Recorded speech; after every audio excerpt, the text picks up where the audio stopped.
જય શ્રી કૃષ્ણ. ઓમ વક્રતુંડાય નમઃ.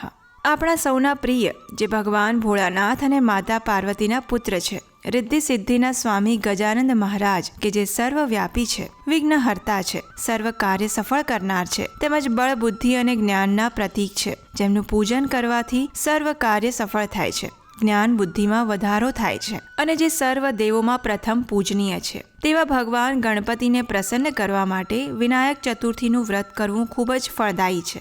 મહામાસ દરમિયાન શુક્લ પક્ષમાં આવતી ગણેશ ચતુર્થી એટલે કે વિનાયક ચતુર્થી, આ દિવસે જો ભગવાન ગણપતિ મહારાજનું ખૂબ જ શ્રદ્ધાપૂર્વક પૂજન કરવામાં આવે તો ભગવાન ગણેશજી ખૂબ જ પ્રસન્ન થાય છે. તેઓ મનોવાંછિત ફળ પ્રદાન કરે છે. તેમની કૃપા હંમેશા તેમના ભક્તો પર બનેલી રહે છે. આ વિનાયક ચતુર્થી કે જે 13 માર્ચ 2024ને બુધવારે આવી રહી છે, આ દિવસે જો સવારે વહેલા બ્રહ્મ મુહૂર્તમાં ઉઠીએ તો પોતાના નિત્ય કામમાંથી પરવારી શુદ્ધ થઈ લાલ વસ્ત્રો પહેરી ભગવાન ગણેશજીની પૂજા કરવી, વિનાયક ચતુર્થીના વ્રતનો સંકલ્પ કરવો. ત્યારબાદ બપોરના પૂજન મુહૂર્ત સમય એટલે કે 11:37 લઈ 2:01 દરમિયાન કોઈ પણ ધાતુ કે માટીના ગણેશ મહારાજની મૂર્તિની સ્થાપના કરવી, તેમની પૂજા અર્ચના કરવી, ધૂપ દીપ કરવા, ફૂલ, દુર્વા, સિંદૂર વગેરે ચઢાવવા. ત્યારબાદ ફળ ફળાદી તેમજ ઘી ગોળના લાડુ અથવા મોદકનો ભોગ ધરાવવો, ભગવાન ગણેશજીની સ્તુતિ કરવી, આરતી ઉતારવી. આ જ રીતે સંધ્યા સમયે પણ ભગવાન ગણેશજીની પૂજા અર્ચના કરવી. સંપૂર્ણ દિવસે બને તો ઉપવાસ રાખવો. ચંદ્ર ઉદય થાય પછી ભગવાન ગણેશજીને અર્પિત કરવામાં આવેલો ભોગ હોય તેને પ્રસાદ તરીકે સ્વીકાર કરવો. ત્યારબાદ વિનાયક ચતુર્થીની વાર્તા વાંચવી અથવા સાંભળવી. આ રીતે શ્રદ્ધાથી ગણેશજી મહારાજની પૂજા અર્ચના કરી પોતાના વિનાયક ચતુર્થી વ્રતને પૂર્ણ કરવામાં આવે છે. તો ચાલો હવે આપણે વિનાયક ચતુર્થીની આ વ્રત કથા સાંભળીએ. એક વખત ભગવાન શિવ અને માતા પાર્વતી નર્મદા નદીના કિનારે બેઠા હતા. તે સમયે માતા પાર્વતીએ સમય પસાર કરવા માટે ચોપાટની રમત રમવા માટે ભગવાન શિવને કહ્યું. ભગવાન શિવ પણ ચોપાટ રમવા તૈયાર થઈ ગયા, પરંતુ આ રમતની હાર અને જીતનો નિર્ણય કોણ લેશે એવો વિચાર તેમના મનમાં આવ્યો. તેથી તેમણે ત્યાંથી થોડા ઘાસના તણખલા લીધા અને તેનું પૂતળું બનાવી તેમાં પ્રાણ પ્રતિષ્ઠા કરી. ત્યાર પછી તે પૂતળાને ભગવાન શિવે કહ્યું કે બેટા, અમે અહીંયા ચોપાટની રમત રમી રહ્યા છીએ. આ રમતમાં હાર જીતનો નિર્ણય કરનાર અહીં કોઈ નથી. તેથી તું ધ્યાનપૂર્વક આ રમત જોઈને નિર્ણય કરજે કે કોણ હાર્યું અને કોણ જીત્યું. આટલું કહી ભગવાન શિવ અને માતા પાર્વતીએ ચોપાટની રમત શરૂ કરી. ચોપાટની આ રમત લગભગ 3 વાર રમવામાં આવી અને સંજોગવશ 3 વખતે માતા પાર્વતી જીત્યા. રમત પૂરી કર્યા બાદ બાળકને હાર જીતનો નિર્ણય કરવા માટે કહ્યું. ત્યારે તે બાળકને કશું જાણ ન હોવાથી અબોધવશ ભગવાન શિવને વિજેતા કહ્યા. આ સાંભળી માતા પાર્વતી ખૂબ જ ક્રોધિત થઈ ગયા અને તેમણે બાળકને એક પગેથી અપંગ થવાનો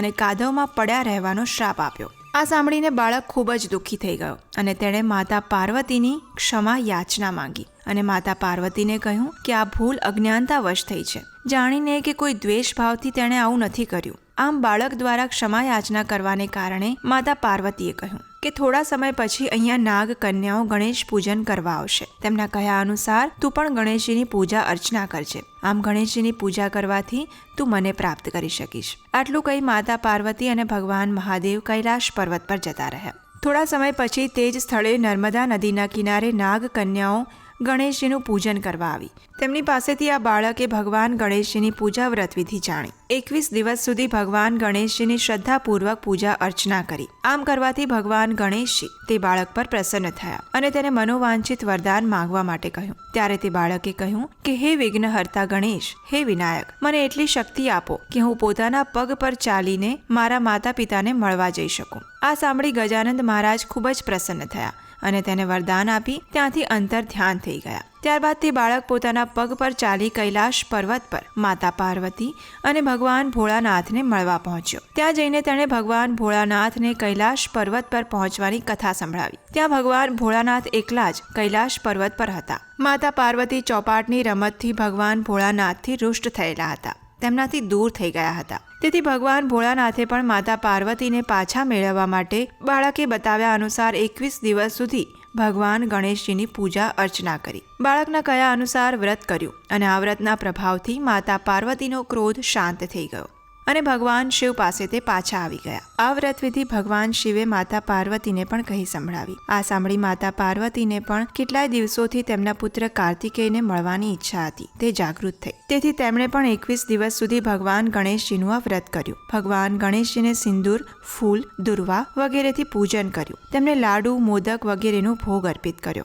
અને આ રીતે 21 દિવસ ભગવાન ગણેશજીની પૂજા કરવાના ફળરૂપે વ્રતના 21મા દિવસે સ્વયં કાર્તિકેય માતા પાર્વતીને મળવા આવી પહોંચ્યા. આ દિવસથી જ આ વ્રતને મનોવાંછિત વ્રત તરીકે ઉજવાય છે. આ વ્રત કરવાથી બધી જ મનોકામના પૂર્ણ થાય છે. બધા જ દુઃખ દૂર થાય છે. બધા જ કષ્ટોનો નાશ થાય છે. આ વ્રત પૂરી શ્રદ્ધાથી કરવામાં આવે તો ભગવાન ગણેશજીની કૃપા હંમેશા ભક્તો પર બની રહે છે. તેમજ ધન, મન, યશના અધિકારી બને છે. સુખ વૈભવની તૃપ્તિરૂપ આનંદની પ્રાપ્તિ થાય છે. તેમજ ભગવાન ગણેશજીની ભક્તિ પ્રાપ્ત થાય છે. લંબોદરમ મહાવીર્ય નાગ યજ્ઞોપશોભિતમ અર્ધચંદ્રધરમ દેવમ વિઘ્નવ્યુહ વિનાશિનમ. અર્થાત ભગવાન લંબોદર મહાપરાક્રમી નાગરૂપ ઉપવીતથી શોભતા, મસ્તક પર અર્ધચંદ્ર ધારણ કરનાર, તમામ અવરોધ વિઘ્નોના વ્યૂહનો વિનાશ કરનાર પ્રભુ શ્રી ગણેશજીને હું નમસ્કાર કરું છું. જય શ્રી કૃષ્ણ.